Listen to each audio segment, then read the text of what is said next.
Good morning friends. देखिए, आज हम इस वीडियो के माध्यम से जानते हैं कि बहुमत क्या होता है और बहुमत के कितने प्रकार होते हैं और बहुमत का प्रयोग जो ये प्रकार के होते हैं तो ये कहाँ कहाँ इसका प्रयोग किया जाता है। ठीक, तो चलिए देखते हैं। सबसे पहले जानते हैं बहुमत को इंग्लिश में कहते हैं मेजोरिटी।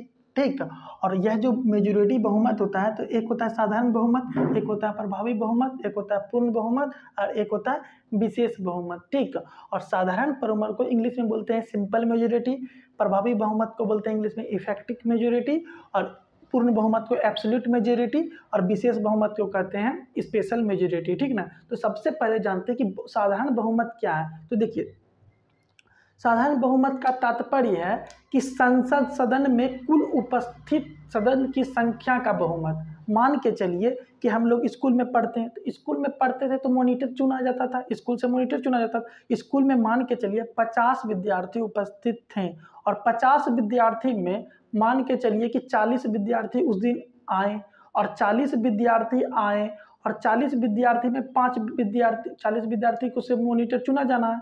अब 40 विद्यार्थी में 10 विद्यार्थी अब्सेंट हो गए, मतलब मत नहीं दिए, वोट नहीं किए, और उसके बाद जो प्रयोग किए तो 30 विद्यार्थी बचे। कितना विद्यार्थी बचे? 30। ये 30 विद्यार्थी बचे। अब ये 30 विद्यार्थी का जो आधा होगा और प्लस एक जो भी पक्ष में जाएगा विद्यार्थी का मत की जो मॉनिटर बनेगा, दो लोगों चुनाव खड़ा होंगे, तो उसको कहेंगे साधारण बहुमत। 15 प्लस 1, ये 15 प्लस 1 16। मतलब अगर किसी विद्यार्थी को किसी स्कूल के 16 विद्यार्थियों को सपोर्ट हो जाता है क्लास के, तो वो मॉनिटर चुना जाएगा। तो उसी प्रकार अगर हमारा संसद है, मान के चलिए 545 सदस्य है। संसद सदस्य की संख्या कितना है? संसद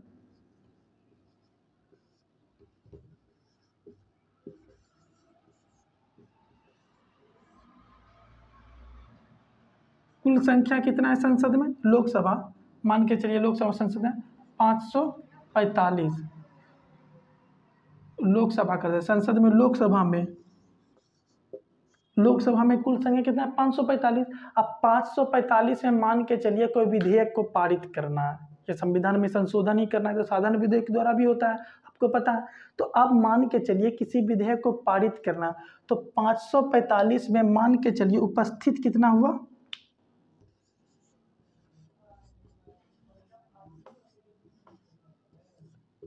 उपस्थित 400 हुए और मत कितना दिए?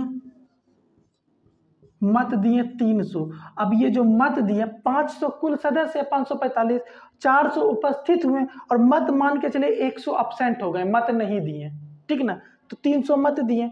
अब 300 जो मत दिए तो उनका आधा, 300 का आधा प्लस 1 मतलब 151। जिनको मत मिलेगा 300 का आधा, 300 का आधा कितना होगा? 300 का आधा हम कहते हैं 300 का आधा यहाँ पे 300 प्लस 2 प्लस 1 मतलब 151। जिनको 151 मत मिलेगा तो उनको उसी को कहते हैं साधारण बहुमत। तो अब एग्जाम में पूछा जाता है कि साधारण बहुमत का उपयोग कहाँ कहाँ होता है, तो ये बहुत इंपॉर्टेंट क्वेश्चन है, इसको हमको ध्यान में रखना है। तो देखिए, संविधान में अनुच्छेद 368 में संविधान में संशोधन किया जाता है, लेकिन कुछ और चीज़ है, जैसे मान के चले राष्ट्रपति का अभिभाषण हो गया, गणपूर्ति कोरम हो गया, ठीक ना, और मान के चलिए परिसीमन आयोग हो गया, लोकसभा किसी सुप्रीम कोर्ट के न्यायाधीश या फिर हाई कोर्ट के न्यायाधीश को संख्या में वृद्धि करना हो गया, संसद में वेतन भत्ता को बढ़ाना हो गया, तो ये सब किससे पारित होगा?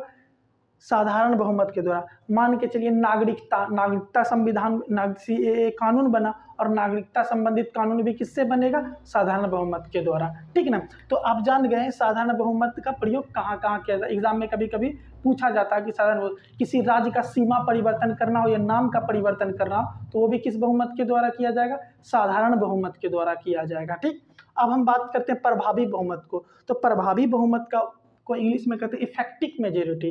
साधारण बहुमत जहाँ पे उपस्थित के द्वारा मत करने का प्रयोग, मत जो भी देते हैं तो उसका आधा किया जाता है, और इफेक्टिव में होता है कुल सदस्य है। मान के चलिए लोकसभा या फिर राज्यसभा, लोकसभा या राज्यसभा में कुल सीट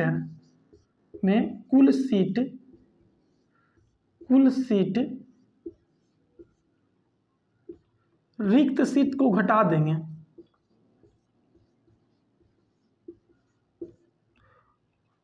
लोकसभा या राज्यसभा में जैसे 545 लोकसभा में और राज्यसभा में कितना है 250, 550 कुल ऐसे है तो 550 और ऐसे है राज्यसभा में 250, लेकिन 545 और 245 बैठते हैं सदन में वर्तमान में, तो उनमें से कभी कभी क्या होता है कि सीट खाली रह जाता है, जैसे अपसेंट मतलब अपसेंट नहीं, खाली है सीट। जैसे स्कूल जाते हैं, स्कूल में किसी बच्चा का नाम कट गया है, जैसे अभी देखिए लोकसभा चुनाव में राहुल गांधी जी का सदस्यता रद्द कर दिया गया, तो एक सीट खाली हो गया, या किसी अकाल किसी की मृत्यु हो गई, या कोई मुख्य संसद का सदस्य या कोई मुख्यमंत्री बन गया, ठीक ना, तो उनका सीट खाली हो गया संसद में, तो उन सीटों को हटा देंगे। जब हम उस सीट को हटा देंगे तो जो शेष सीट बचता है ना, तो उसी को हम लोग कहते हैं प्रभावी, उसी का आधा को कहते हैं प्रभावी बहुमत। क्या है कि लोकसभा राज्यसभा में कुल सीट माइनस रिक्त सीट का आधा प्लस एक। अब जैसे हम एग्जाम्पल के दृष्टि से समझते हैं,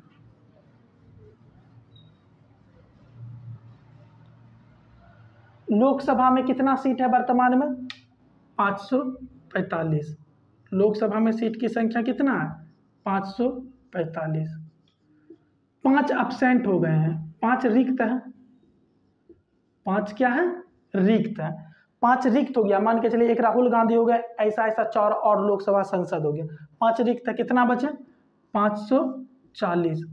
अब मतलब है कि ये 540 का कभी 1 भी रिक्त हो सकता है, कभी 2 भी रिक्त हो सकता है, कभी 3 भी रिक्त हो सकता है, ऐसा तो होते रहता है, कभी भी स्कूल में देखते हैं कभी 1-2 बच्चा का नाम कटते रहता है, तो उसी प्रकार लोकसभा में भी कभी न कभी कुछ न कुछ सदस्य रिक्त होता है। तो अब उसमें 540, तो उसका आधा का एक ज्यादा कितना होगा 270 प्लस 1 71, मतलब 271 अगर संसद पारित हो गया तो वो क्या होगा प्रभावी बहुमत।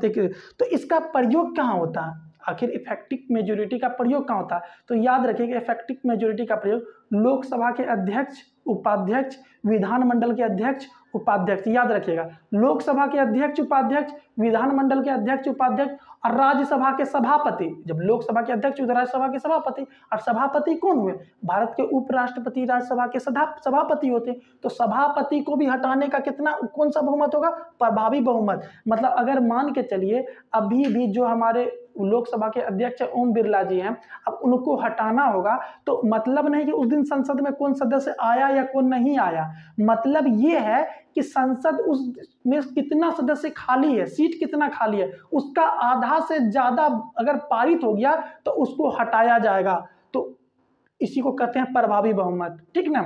तो आपको 5 बात याद रखना है, एक राज्यसभा के सभापति या उपराष्ट्रपति, राज्यसभा के सभापति या उपराष्ट्रपति, विधानमंडल के अध्यक्ष उपाध्यक्ष और लोकसभा के अध्यक्ष उपाध्यक्ष, इन पोस्टों को हटाने के लिए प्रभावी बहुमत का उपयोग किया है। इसको हिंदी में कभी कभी हम लोग क्या कहते हैं तत्कालिक बहुमत भी कहते हैं, ठीक ना, प्रभावी बहुमत और तत्कालिक बहुमत भी कहते हैं, ठीक। अब नेक्स्ट समझते हैं हम यहाँ पे पूर्ण बहुमत।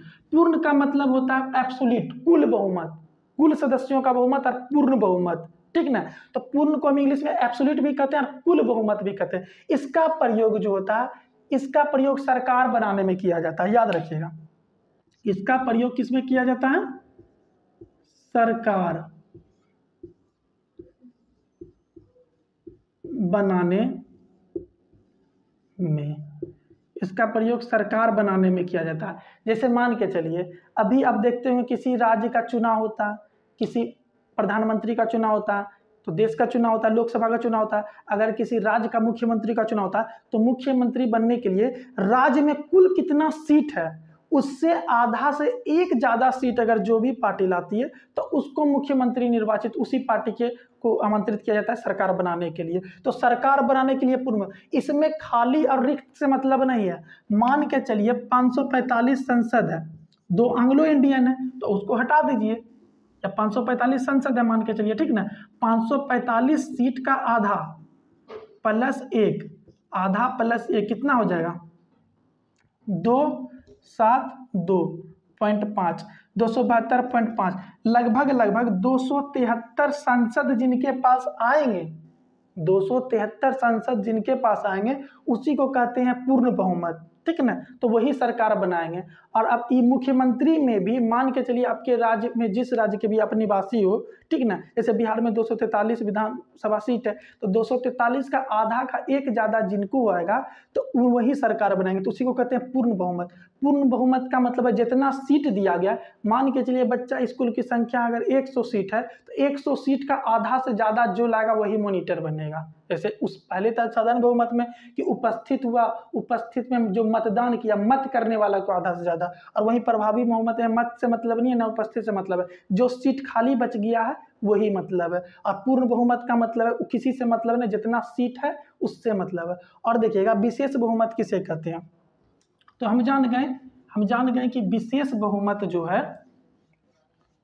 संविधान में साधारण बहुमत, प्रभावी बहुमत, पूर्ण बहुमत के अलावा जो भी बहुमत का उपयोग किया जाता है उसको क्या कहते हैं, विशेष बहुमत। और एक बात आपको हम बता देते हैं कि विशेष बहुमत जो होगा ना, तो वो जो होगा जहाँ पे 2/3 लग जाएगा वहाँ पे विशेष बहुमत का प्रयोग किया जाता है। तो विशेष बहुमत के भी 4 प्रकार के होते हैं। एक अनुच्छेद 61 में प्रयोग किया जाता है राष्ट्रपति को महाभियोग हटाने में, एक अनुच्छेद 249 में प्रयोग किया जाता है राज्य सूची के विषय बनाने में, एक अनुच्छेद 312 का प्रयोग किया जाता है कि अखिल भारतीय सेवा को बनाने में, और एक अनुच्छेद 368 का में संविधान में संशोधन करने के लिए भी किया जाता है। और एक होता है कि सुप्रीम कोर्ट के न्यायाधीश एवं हाई कोर्ट के न्यायाधीश और कैग और आपातकाल लागू करने के लिए भी विशेष बहुमत का प्रयोग किया जाता है। तो विशेष बहुमत का प्रयोग हम नेक्स्ट वीडियो में चर्चा करेंगे, ठीक है, और विस्तार से जानेंगे, ठीक है।